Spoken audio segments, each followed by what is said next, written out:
Ahora queremos darle la bienvenida a Santiago Céspedes. Santiago es ingeniero químico en la Universidad Nacional de Colombia, sede Medellín, y es miembro del Grupo de Investigación en Fenómenos de Superficie Michel Polanyi. Tiene una maestría en Ingeniería Química en la misma institución, donde desarrolló una metodología basada en CFD para la selección de micromodelos para la evaluación de procesos SEOR con inyección de surfactante. Durante el desarrollo de su investigación, analizó a través de simulaciones el efecto de diferentes variables geométricas sobre el rendimiento de procesos de recobro mejorado de petróleo en dispositivos de microfluídica. Actualmente, el ingeniero Santiago se encuentra realizando estudios de doctorado en sistemas energéticos en la Universidad Nacional de Colombia. Santiago nos va a acompañar con la ponencia Computational Fluid Dynamics, CFD, Evaluation of Experimental Conditions in Microfluidic Experiments for Surfactant Performance Analysis in Enhanced Oil Recovery. Ingeniero Céspedes, bienvenido. Muy buenas tardes. Buenas tardes. Hoy vengo a presentarles el trabajo de investigación que hemos realizado en simulación en la parte de recobro químico mejorado. Mi nombre es Santiago Céspedes, como ya me presentaron. Y bueno, brevemente les voy a mostrar la investigación que hemos desarrollado con una introducción donde vamos a ver algunos de los principios, temas o herramientas que necesitamos para poder entender el desarrollo que se realizó, seguido de una metodología que va a ser partida en tres partes, donde vamos a explicar cada una de ellas. Seguimos con la parte de resultados, donde vamos a dar una explicación estadística y algo de la validación numérica de las simulaciones realizadas. Seguimos con la parte de conclusiones, referencias y finalmente los agradecimientos. Entonces, bueno, para comenzar a entender lo que queremos hacer, lo que se quiso hacer en esta investigación. La investigación está centrada en poder evaluar estos procesos de recobro químico mejorado en micromodelos con la finalidad de poder, digamos, evaluar esta parte experimental, estos parámetros de los cuales puede ser muy complicados hablar de manera experimental. Pero ahora bien, ¿qué es el recobro químico mejorado? El recobro químico mejorado simplemente es como este proceso de inyección de algunos químicos al yacimiento con la finalidad de cambiar algunas interacciones fluido-fluido y fluido-roca con el fin de provocar un mayor desplazamiento de crudo y obtener mayores factores de recobro. Digamos que en estos tipos de procesos vienen involucradas un sinfín de fenómenos donde destacamos mucho las fuerzas inerciales, las fuerzas viscosas y las fuerzas interfaciales. Entonces, de esta manera, el recobro químico lo que quiere hacer es modificar esta relación entre estas fuerzas para poder obtener unos resultados mucho mejores al momento de obtener crudo en superficie. Ahora bien, ¿cómo realizamos esta parte en laboratorio? Normalmente se hacen pruebas de desplazamiento de núcleo, que son pruebas que requieren alta maquinaria, son pruebas que requieren desde horas a días. Necesita dispositivos para manejo de presión y flujos altos y digamos que esto conlleva a altos costos de inversión.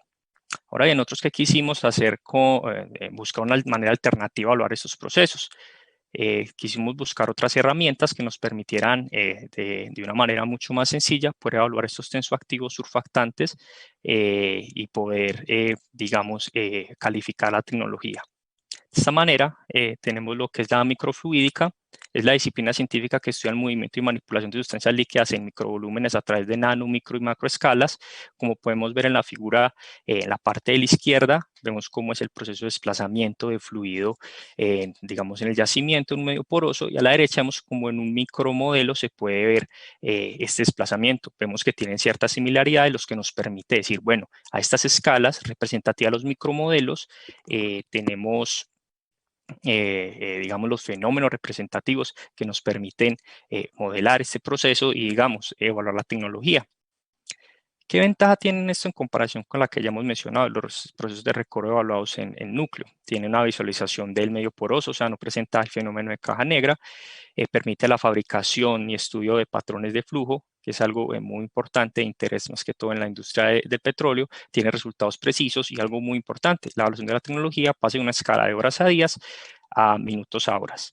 Otra manera de poder evaluar estas tecnologías o cualquier proceso que involucre fluidos es la dinámica de fluidos computacional. Por definición, es el análisis de sistemas que involucran flujo de fluidos, transferencia de calor y otros fenómenos asociados como las reacciones químicas por medio de simulación basada en computadora. Esta es una herramienta que ha sido muy usada últimamente. Por ejemplo, digamos que en el tema actual que estamos viviendo por el virus la SARS-CoV-2, por medio de CFD se ha simulado, esto fue un estudio hecho en China, la evidencia de transmisión en un lugar mal ventilado. Entonces, digamos que es una herramienta útil que nos permite predecir cosas y la que estuvimos en desarrollo en esta investigación para poder obtener unos resultados. Entonces, ¿en qué se basa CFD? En 3 pasos. El primero, el preprocesamiento, que nos puede llevar más o menos el 70% del tiempo de investigación, donde definimos un sistema, las ecuaciones, los fenómenos, condiciones de frontera, entre otras cosas. Luego viene la parte de solución de ecuaciones, que lo hacemos por medio de, en este caso, en esta investigación, se realizó por medio de ANSYS Fluent, un software que simplemente pasamos las ecuaciones parciales, estas diferenciales parciales a un sistema algebraico y las solucionamos. Y finalmente una parte de postprocesamiento donde a partir de contornos, gráficas de contorno, vectores, podemos ver de una manera mucho más fácil que solo los números, los resultados obtenidos. Bueno, ya pasando a la metodología, ¿cómo hicimos para evaluar estos efectos de las variables experimentales sobre los procesos de recorrido en micromodelos? Tuvo 3 secciones. La primera, que es la selección de las variables basadas más que todo en búsqueda de literatura y esta relación con expertos que nos ayudaron en el tema. Luego viene el tema de aplicación de CFD y finalmente un análisis estadístico que nos permite relacionar las variables que queremos modificar, las variables experimentales como puede ser operacionales y digamos de geometría de distribución dentro del medio poroso y las variables de respuesta que más adelante se las comentaré. Entonces de esta manera tenemos desde una idea llegar a un análisis estadístico que nos permita relacionar todas esas variables pasando desde una parte experimental que es nuestro objetivo hasta una simulación en CFD que nos permita resolver las preguntas que nos surjan respecto a la evaluación de la tecnología. Listo. Entonces aquí ya vamos en la parte de las variables que queremos evaluar en un micromodelo. Para este caso se tomaron 5 variables, 3 son, digamos, geométricas referentes a lo que es el micromodelo, que son involucrar la porosidad, forma de grano y presencia de fractura, y 2 son operacionales, como la velocidad de inyección, y una muy importante, digamos la más importante en términos de inyección de surfactante, que es la tensión interfacial. En los rangos que se manejaron son unos rangos que son más cercanos a la ciencia de microfluídica que la parte de recobro terciario en un yacimiento, debido a la facilidad que se tenía para simular estas condiciones y que el objetivo era poder pasar la tecnología a evaluar en micromodelos. Respecto a tensión interfacial, se hablaba un rango entre 0.03 y 0.045 milínmetros por metro, un rango de tensión interfacial ultra bajo, que era el objetivo de la investigación. Respecto a velocidades, tenemos una velocidad normal de 10 pies por día y quisimos trabajar una más alta para ver el efecto que tenía en las fuerzas inerciales. Respecto a la porosidad, trabajamos en rango de 0.5 y 0.7. Son unas porosidades algo grandes si lo comparamos con las de yacimiento normalmente, pero son las, digamos, en términos de micromodelos, microfluídicas, son muy usadas. Respecto a la forma de grano, tenemos la forma de grano circular irregular. Esto lo propusimos debido a que queríamos ver el efecto de que algún fluido que podía quedarse pegado a la pared por efectos de humectabilidad. Y finalmente la presencia y ausencia de fracturas, que simplemente nos va a indicar cómo se puede distribuir el fluido si hay una fractura en el centro, cómo puede ser la caída de presión, entre otras variables. Bueno, para la creación de las geometrías más adelante se va a mostrar si utilizamos los software MATLAB y SpaceClaim. Respecto al modelamiento en CFD, se utilizó el modelo Volume of Fluid. Este modelo se fija mucho en la interfaz. Nuestro fenómeno es netamente interfacial. Como estamos agregando un surfactante que lo que queremos disminuir la tensión interfacial entre crudo y el fluido desplazante, este modelo se basa simplemente en 3 ecuaciones: la de continuidad, la ecuación de cantidad de movimiento y la ecuación de fracción volumétrica. La más importante es esta última, donde digamos que nuestra geometría la partimos en diferentes celdas computacionales y lo que hace es calcular la fracción de una de las fases ocupada en cada una de esas celdas y de esta manera calcula propiedades como densidad y viscosidad y alimenta las ecuaciones de continuidad y cantidad de movimiento. Algo importante en la ecuación de cantidad de movimiento es este término de la fuerza externa, que en este momento la vamos a usar por medio del modelo de fuerza superficial continua para poder describir la tensión interfacial, que es el efecto que tiene el surfactante. Esta fuerza es descrita por medio de un coeficiente que relaciona la tensión interfacial que fue medida de manera experimental, de una curvatura que tiene la fase, que también se hace a partir de modelos matemáticos de cómo se supone que es la interfase, y a partir de las densidades. Algo importante es que quisimos también simular la parte de humectabilidad en el medio poroso, se hizo a través de la humectabilidad. Entonces, digamos que la curvatura que tenga la fase en una celda computacional, si está cercana a una de las paredes del micromodelo, la va a tomar en cuenta a partir de los vectores unitarios a la superficie por medio del ángulo de contacto que es ingresada al simulador. Bueno, como condiciones de frontera, digamos que esta es una imagen general de los procesos que se realizaron. Tenemos una velocidad de entrada en el puerto izquierdo, que se considera todo ese puerto como la entrada. Tenemos una condición de pared dentro del micromodelo con una humectabilidad total al crudo, a la fase oleosa, con un ángulo de contacto de 0 grados, y al final una presión de salida, que esta es una presión atmosférica. Supuso que ya a partir de ahí ya no había más desplazamiento de fluido. Bueno, ¿cuáles son las variables de interés dentro de los micromodelos? Que las tenemos que definir dentro de nuestra metodología. Fueron 5. Una de la de más interés, digamos, en la industria del petróleo y gas, que es el factor de recobro. Esta se calculó por medio de un promedio ponderado por área de fracción volumétrica de crudo. Esto quiere decir que en cada celda computacional se calcula la fracción volumétrica, se calcula cuál es el área total de esta celda computacional, cuánto es la fracción de la fase de interés, se suman todas las zetas computacionales y al final se divide por el área total del micromodelo en el dominio computacional. Ya el tema de caída de presión y tiempo de ruptura también son de mucho interés. Estos fueron calculados, digamos que son propias respuestas de la solución de ecuaciones de Navier-Stokes. La dimensión fractal, digamos que para la dimensión fractal y el entrampamiento de crudo se utilizaron metodologías de análisis de imagen. La dimensión fractal se utilizó el método de recuento de cajas fractales, donde a partir de un tamaño de caja y número de cajas se va rellenando el patrón de flujo deseado, se hace una contabilización del logaritmo natural del número de cajas con el tamaño, la pendiente de esa línea viene siendo la dimensión fractal. Y finalmente el entrampamiento de crudo, que es simplemente la contabilización o la fracción de crudo que queda alrededor de los poros, por donde pasó el surfactante y no pudo ser arrastrado por este. Entonces, digamos que en la imagen podemos ver en las zonas rojas la cantidad de crudo que queda atrapado alrededor de los poros, y digamos lo que se ve en color negro viene siendo el surfactante que pasó. Entonces vemos que hay zonas donde el surfactante no puede entrar y este crudo debe ser contabilizado. Bueno, y finalmente, digamos que reuniendo todo esto que hemos comentado respecto a las variables que se analizan y las que vamos a modificar, digamos que una metodología para poder relacionarlas y poder tener cómo es el efecto de estas variables experimentales es en un análisis factorial. Es un tratamiento estadístico que nos facilita esto. Esto analizamos en total 32 casos, son 5 variables a 2 niveles, como les comenté previamente. Eso nos permite estudiar el efecto de cada una de las variables o combinaciones entre ellas, entre pares, tríos, etcétera. Puede ir subiendo el nivel de relación en cada una de las variables de interés. Entonces, de esta manera analizamos el factor de recobro, caída de presión, efecto de atrapamiento, evaluando las 5. Bueno, ya llegando a la parte de resultados, lo primero que tenemos que hacer es caracterizar nuestro sistema. ¿Cómo lo hacemos? Primero debemos saber cuáles son los fluidos. Como les comenté, es una solución surfactante. Estas se caracterizaron y un crudo. Estos se caracterizaron por medio de la densidad y por medio de la rheología, pero y por medio de la viscosidad, pero esta viscosidad fue tomada a partir de curvas reológicas, donde se quiso modelar y se tuvo a partir de un modelo de potencias su característica pseudoplástica. Entonces, de esta manera, digamos que este modelo de viscosidad fue alimentado al modelo BOF y de esta manera alimentamos la información necesaria.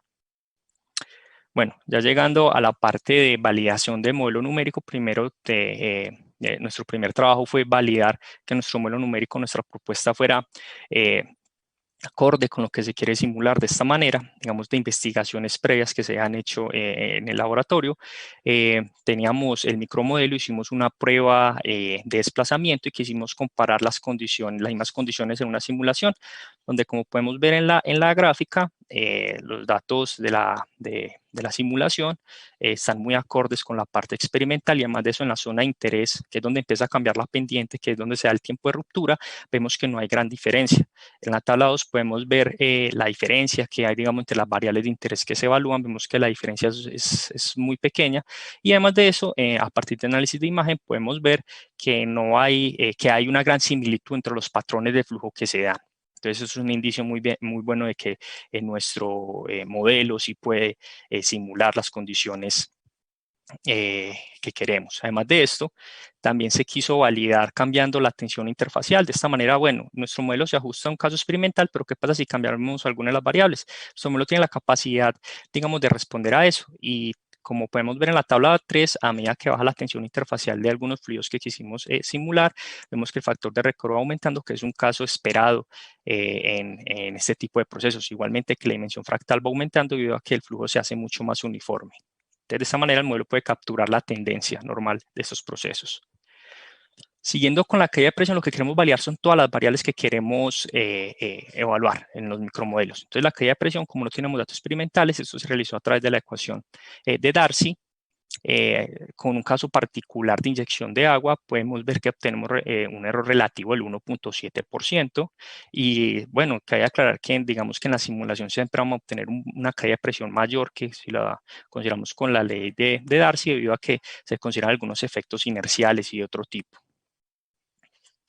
Y bueno, ya llegamos a la materia de los micromodelos, ya después de haber validado el modelo matemático, de haber definido las variables que queremos analizar en los micromodelos, las geométricas, las operacionales y las que de respuesta, procedemos a realizar el diseño de los micromodelos, pasarlos al dominio computacional. Como les comenté, son 3 variables geométricas, cada una en 2 niveles. Esto nos permite crear un total de 8 micromodelos, como los que vemos en la figura, y en la tabla 7 podemos ver la caracterización de cada uno de estos. Bueno, cada uno de estos micromodelos fue llevado ya al dominio en CFD, digamos, ya esta geometría fue llevada a un proceso de mallado, donde se realizó un proceso de independencia de malla, donde se hacían correr aguas, se hacían desplazamientos de agua, se contabilizaba la caída de presión y se cambiaba el tamaño de malla. De esta manera asegurábamos de que nuestro modelo numérico fuera independiente a esta parte de número de mallas. Eso se hizo para los 8 micromodelos, y en cada uno de ellos logramos esa independencia. Y listo, como les comenté, de los 32 casos evaluados, estos son los resultados. Yo sé que puede ser una tabla algo pesada, pero dando como un resumen, si cogemos 2 micromodelos parecidos, solamente que se difieren en la tensión interfacial de los fluidos del fluido desplazante con el crudo, podemos ver que el de menor tensión interfacial tiene un mayor tiempo de ruptura, un mayor factor de recobro y tiene una mayor dimensión fractal. Es algo que uno espera de los resultados debido, digamos, a la experiencia o a los fenómenos que pueden ocurrir. Y bueno, digamos que esta ya es la parte de interés, el core de la investigación, donde se pudo ver, bueno, queremos hablar son las condiciones experimentales. Entonces lo vamos a analizar por cada uno de los casos. El primero es el factor de recobro, donde podemos ver que a través del análisis estadístico, lo que son las variables de porosidad y la relación porosidad y velocidad de inyección son las que más tienen influencia sobre esta. Como podemos ver, digamos que a unas altas porosidades, un cambio en la velocidad no tiene gran efecto, mientras que a bajas porosidades, este cambio de velocidad sí tiene gran efecto en los cambios de factor de recobro. Igualmente lo podemos ver en la gráfica, en el contorno, en esta gráfica de contorno, donde podemos ver que altas porosidades, la velocidad de inyección no tiene gran efecto sobre el factor de recobro. Bueno, ya lo que seguimos con el tiempo de ruptura, otra de las variables de interés. Esto tuvo un caso muy particular porque, digamos que si vemos las gráficas de contorno, la superior es cuando se tiene grano circular, la inferior es cuando se tiene el grano irregular. Vemos que para el grano irregular a mayores porosidades se dan los mayores cambios, mientras que para el circular se da a menores porosidades. Entonces es importante tener en cuenta este fenómeno al momento de diseñar un micromodelo. Igualmente podemos ver que a menores porosidades el cambio en el tiempo de ruptura a cambiar la velocidad tiene más efecto cuando se hace a mayores porosidades. Bueno, ya siguiendo con nuestra tercera variable, que es la dimensión fractal del patrón de flujo. Entre más uniforme sea esta, pues indica que es un desplazamiento mucho mejor. Aquí podemos ver que la porosidad es una de mayor efecto, eso era de esperarse. Entre más porosos, digamos que hay más espacio para el fluido y puede esparcirse de una mejor manera, entonces va a ser más alto la dimensión fractal. Entonces, aquí se maneja entre 1 y 2. Y una de las características es que la fractura, la presencia de una fractura en el micromodelo, puede afectar esta variable. ¿De qué manera? De que si es circular, los poros son circulares, un cambio, digamos, entre fractura o no fractura se va a ver evidenciado, mientras cuando el grano es irregular, un cambio, digamos, la presencia de fractura no va a tener tanto peso. Entonces, esto siempre es importante porque este fenómeno lo tenemos que relacionar con otros, como puede ser el efecto de entrampamiento. Bueno, sobre la caída de presión, podemos ver algo muy importante, es la variable que más se ve afectada por cambios en los parámetros evaluados, más que todo por los parámetros geométricos, como puede ser la forma de grano, como puede ser la porosidad y la velocidad de inyección, que ya es la variable operacional. Además, podemos ver que en verdad los cambios de forma de grano en verdad tienen una misma efecto sobre esta variable de la caída de presión, y además que a altas velocidades en verdad no importa mucho cómo puede ser el grano, si es circular, si es irregular u otra forma. Y listo, ya para terminar, digamos, en la última regla que se quiso evaluar fue el efecto de entrampamiento. Esta es muy particular en estos micromodelos porque lo podemos visualizar, mientras que en los desplazamientos del núcleo no es tan fácil poder ver esto, digamos, más fácil no se ven. Esta se ve más que todo afectado por lo que es la forma de grano y la porosidad de una combinación entre estas. Aquí tuvimos un resultado, digamos, algo esperado en términos de la parte del micromodelo circular, donde un cambio en la porosidad no va a tener tanto efecto, mientras que en la parte de los poros irregulares sí va a tener gran efecto lo que es la porosidad. Entonces, de esta manera podemos relacionar todas las variables y sus combinaciones con los efectos que va a tener el desplazamiento surfactante. Listo. Y listo, también a partir de este modelo pudimos obtener, digamos, de este tratamiento estadístico, pudimos obtener variables de predicción o modelos de predicción estadísticos, eso sí lo tengo que aclarar, es estadístico, para cada uno de los factores que queremos evaluar dentro del rango de las variables evaluadas. Entonces, de esta manera obtuvimos 5 modelitos de predicción que pueden ser usados para el diseño de micromodelos. Y listo, ya para terminar, 4 conclusiones importantes. La primera, que el uso de CFD nos facilitó mucho la evaluación de muchos parámetros en los procesos de inyección COR con ahorro de tiempo y recursos, más que todo potencializado con la simulación. La caída de presión es la variable más afectada por todos los parámetros evaluados. La porosidad es el parámetro, digamos, rey, el que maneja cada uno de los efectos y el que puede influenciar mucho en cada una de las variables de interés que nosotros consideramos. Y finalmente, que este trabajo nos permitió tener modelos predictivos para también aplicar el diseño de micromodelos. Listo, ya para terminar, quiero dar un agradecimiento al profesor Alejandro Molina, a Farid Cortés, los profesores que me acompañaron en esta investigación, a la Universidad Nacional de Colombia, a mi Facultad de Minas y finalmente a mi grupo de investigación en fenómenos de superficie, Michael Polanyi. Muchas gracias.